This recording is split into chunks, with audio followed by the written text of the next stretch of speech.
Hi hello అందరికీ నమస్కారం. Welcome to Srivelli's channel. అందరూ ఎలా ఉన్నారు? పాల వెల్లిని చూస్తేనే మీకు అర్థమైపోయి ఉంటుంది మేమేం చేస్తున్నామో. వినాయకుడి వ్రతం కోసం మేము పాల వెల్లిని శుభ్రంగా కడిగి పసుపు రాసి బొట్టు పెట్టేస్తున్నాం. సుప్రజ నేను పాల వెల్లి కట్టడానికి కాయలకి దారాలు కడుతున్నారు శ్రీవల్లిని వాళ్ళ డాడీ.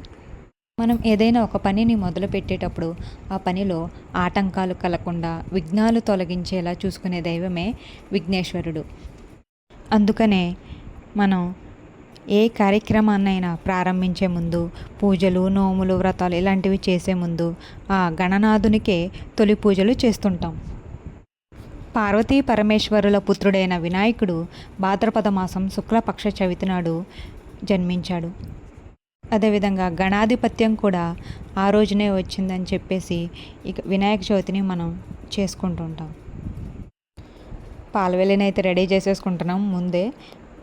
పండగ రేపనంగా ఈరోజు నైటే రెడీ చేసేస్తున్నాం, హడావిడి లేకుండా ఉంటుందని. లేకపోతే పాలవెల్లి కట్టడమే సరిపోతుంది, ఆ రోజు పూజకి లేట్ అయిపోతుంది.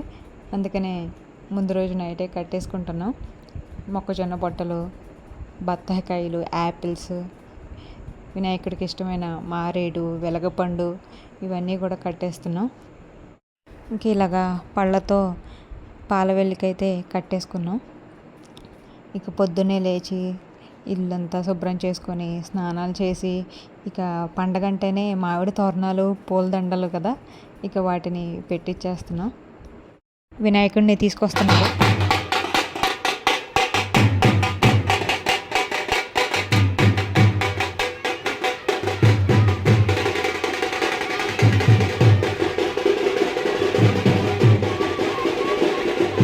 ప్రతి సంవత్సరం వినాయక చవితి చేసుకుంటాం. అందరం కలిసి రామాలయంలో పెడుతున్నారు వినాయకుడిని తీసుకొస్తాకెళ్ళారు ఈ పెద్దోళ్ళు. వినాయకుడికి నైవేద్యం పెట్టడానికి ఆవు పాలతో పరవన్నం చేస్తున్నాను. భోజనం కూడా పెడతాము వినాయకుడికి. పప్పు ఉడుకుతుంది, పరవన్నంలో వేయటానికి జీడిపప్పు వేయించుతున్నాను నెయ్యి వేసి. జీడిపప్పులు వేగాక పరవన్నంలో వేస్తే పరవన్నం రెడీ అయిపోతుంది. పరవన్నం అయితే రెడీ అయిపోయింది. అన్నం, ఉత్తిపప్పు, ఇది ఏమైతే గోంగూర బచ్చల కూర వండుతాం. కంపల్సరీ వినాయక చవితి రోజు వినాయకుడికి అయితే గోంగూర బచ్చల కూరతో కూర వండి పెడతాం అనమాట. అది పులుసు. ఇది పాలాకుల్ని విస్తరాకులా కుట్టేసి అందులోనే భోజనం పెడతాం వినాయకుడికి.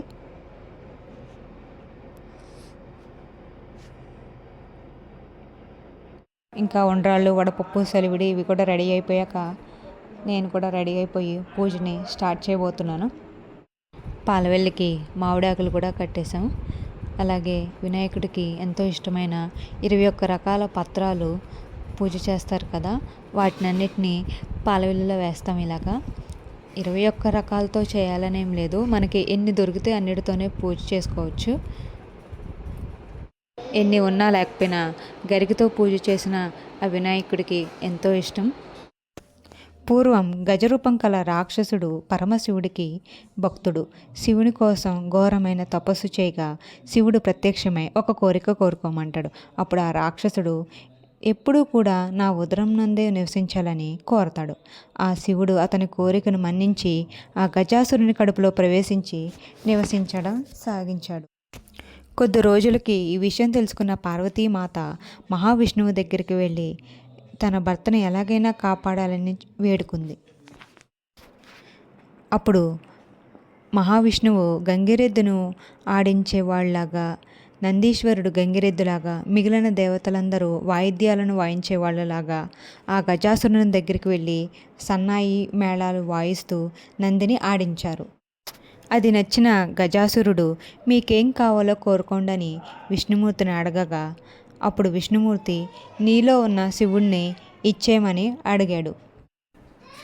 ఇది అడిగింది సాక్షాత్తు మహావిష్ణువే అని, ఇక తనకిక మరణం తథ్యం అని చెప్పేసి ఇక శివునితో ఇలా అన్నాడనమాట. నా శిరస్సును లోకమంతా ఆరాధించబడేటట్లుగా అనుగ్రహించి నా చర్మం నీ వస్త్రంగా ధరించమని వేడుకున్నాడు.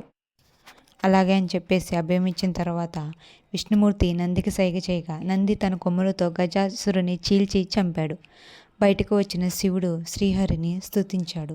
అప్పుడు విష్ణుమూర్తి ఇలా అపాత్ర దానం చేయకూడదు, దుష్టులకింతటి వరాలిస్తే పాముకు పాలు పోసి పెంచినట్టు అవుతుందని చెప్పేసి శ్రీహరి అంతర్ధానమయ్యాడు. కైలాసంలో పార్వతీదేవి శివుని రాక గురించి విని చాలా సంతోషించి తలస్నానం చేయటానికై నలుగు పెట్టుకుంటూ ఆ నలుగుతో ఒక బాలుని రూపాన్ని తయారు చేసి ఆ బొమ్మకు ప్రాణం పోసి ద్వారం వద్ద కాపలాగా ఉంచి ఎవరినీ రానివ్వద్దని చెప్పింది. కైలాసానికి చేరుకున్న పరమేశ్వరుడు లోనికి వెళుతుండగా ఆ బాలుడు అడ్డుకున్నాడు. లోనికి వెళ్ళనివ్వట్లేదని ఆ బాలుణ్ణి పరమశివుడు కోపంతో శిరస్సును ఖండిస్తాడు. బాలుని విషయం తెలుసుకున్న పార్వతీమాత బాలుని కోసం దుఃఖిస్తూ ఉండగా అప్పుడు శివుడు గజాసురుని శిరస్సును అతికించి ఆ బాలుని బ్రతికించాడు. అందువల్ల గజాననుడుగా పేరు పొందాడు. ఆయన వాహనం అనింద్యుడనే ఎలుక. గజాననుడు శివపార్వతులను భక్తి శ్రద్ధలతో కొలిచేవాడు. కొన్నాళ్లకు పార్వతీ పరమేశ్వరులకు కుమారస్వామి పుట్టాడు. అతని వాహనం నెమలి. అతను మహాబలశాలి. ఒకరోజు దేవతలు మునులు పరమేశ్వరుని దగ్గరికి వెళ్ళి మాకు ఏ పని చేసినా విఘ్నం రాకుండా కొలుచుకోవడానికి వీలుగా ఒక దేవుణ్ణి కనికరించమని కోరారు.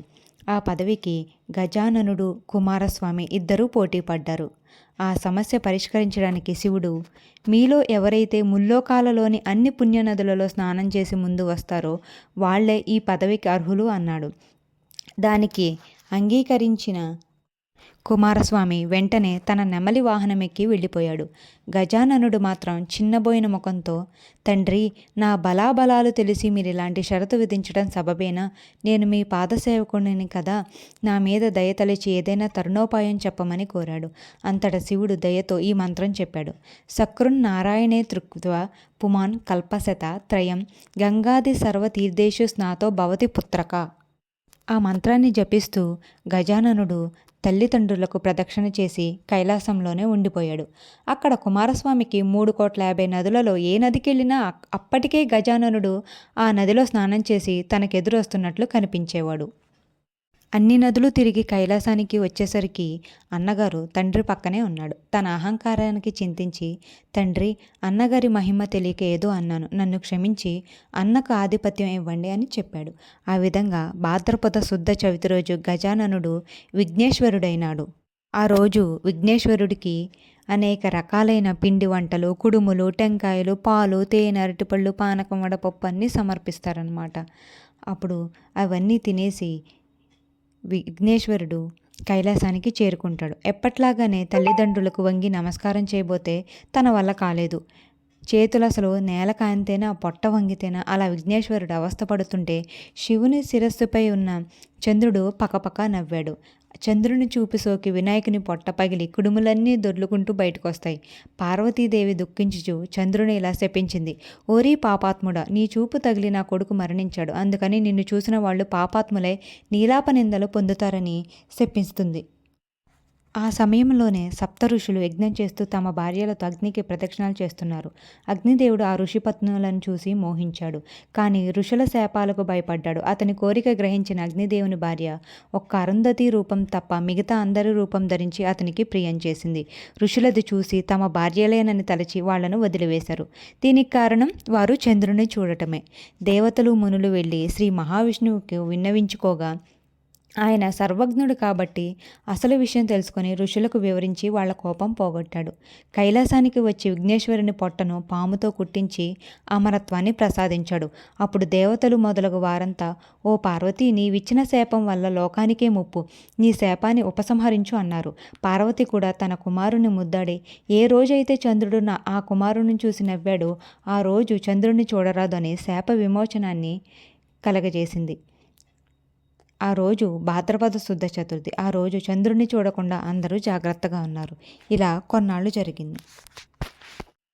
ద్వాపర యుగంలో ద్వారకలోనున్న కృష్ణుడి దగ్గరికి నారదుడు వచ్చి చంద్రుడి శాపం గురించి చెప్పి వెళ్ళిపోతాడు. అప్పుడు శ్రీకృష్ణుడు ప్రజలందరికీ కూడా చంద్రుడిని చూడవద్దని చాటింపు వేయిస్తాడు. శ్రీకృష్ణుడికి పాలంటే ఇష్టం. తనే స్వయంగా పాలు పితుకుదామని ఆకాశం కేసి చూడకుండా ఆవు దగ్గరికి వెళ్ళి పాలు పితుకుతుంటే పాలలో చంద్రబింబం కనిపిస్తుంది. అయ్యో, నేను చంద్రుణ్ణి చూసేశానే, నేను ఎలాంటి నీలాప నిందలు పడాలో అని అనుకుంటాడు. ఒకరోజు సత్రాజిత్తు శ్రీకృష్ణుడి దగ్గరకు వచ్చి అతని దగ్గర సమంతకమణి ఉందని, అది సూర్యవరం వల్ల పొందానని చెప్తాడు. శ్రీకృష్ణుడు అది చూసి ముచ్చటపడి తనకిమ్మని అడుగుతాడు. అది రోజుకు 8 బారువులు బంగారాన్ని ఇస్తుందని, అలాంటిది ఏ మూర్ఖుడు కూడా వదులుకోడు అని చెప్పాడు సత్రాజిత్తు. దాంతో శ్రీకృష్ణుడు ఊరుకున్నాడు.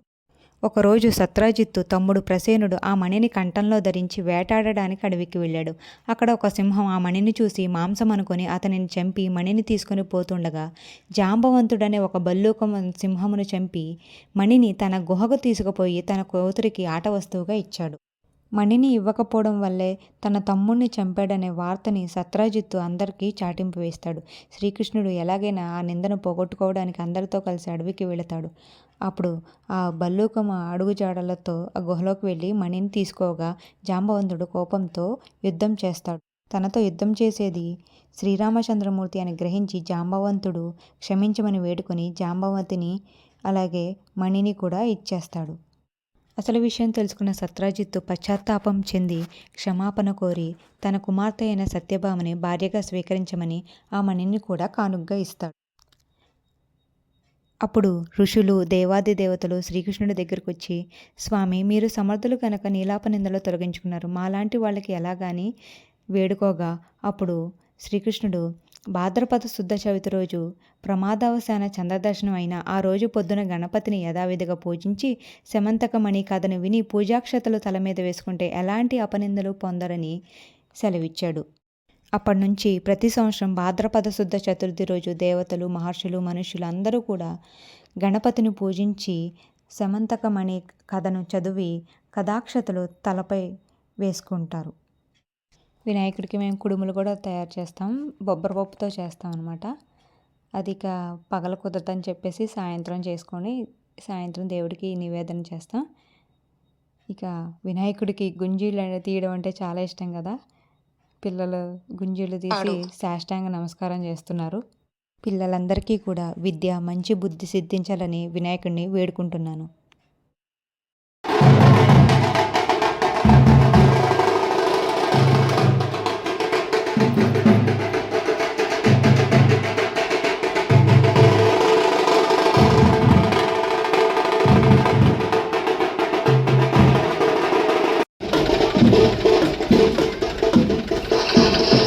దేవుడికి పలారం,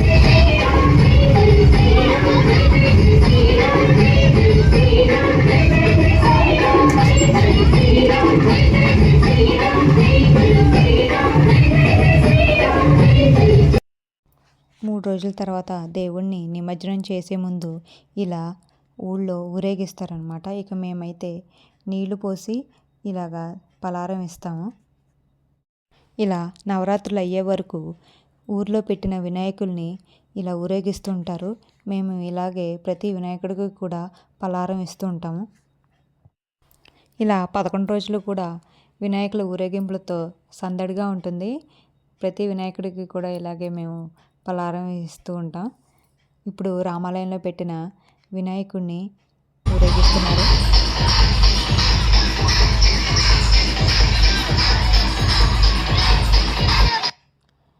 సుప్రజ రెడీ అవుతుంది, ఊరేగింపుకి వెళ్ళిపోతుంది వినాయకుడితో వెనకాల.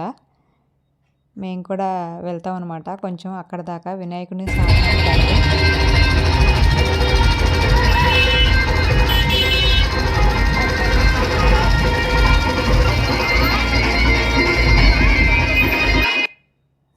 ఇక అందరం కూడా కొంచెం ఆ చివరి దాకా వెళ్ళి మళ్ళీ వెనక్కి తిరిగి వచ్చేస్తున్నాం.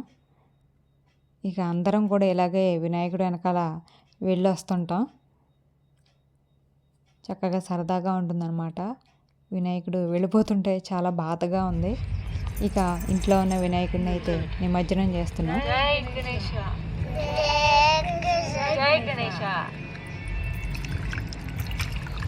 నేను కూడా 3 రోజులు ఉంచుతాను వినాయకుడిని.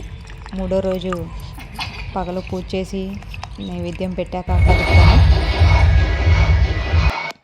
ఊర్లో ఉన్న వినాయకులు వరుసగా వస్తున్నారు. ఇక పలారం ఇస్తున్నాం. వినాయకులు అంతా కూడా వెళ్ళిపోతుంటే చాలా బాధగా ఉంటుంది నిమజ్జనం అవుతుంటే.